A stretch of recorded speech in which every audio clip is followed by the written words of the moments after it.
Welcome to Zisodel TV. Kindly subscribe, share, and like for latest updates and news. Subscribe to this channel and press like. When you subscribe, you'll be able to get notifications each time I post. Okay? Love you guys.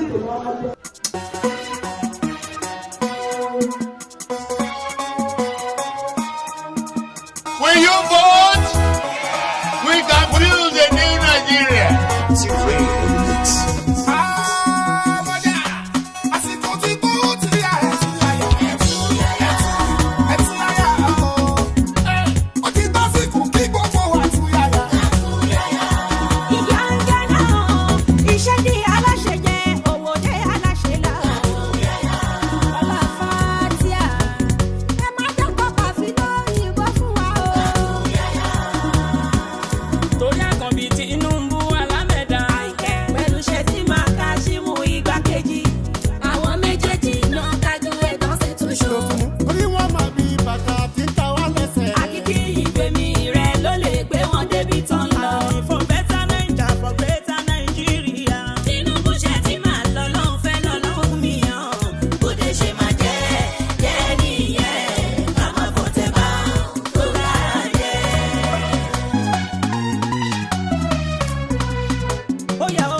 Àpèmọ́ra ẹni lágbé tèmi di.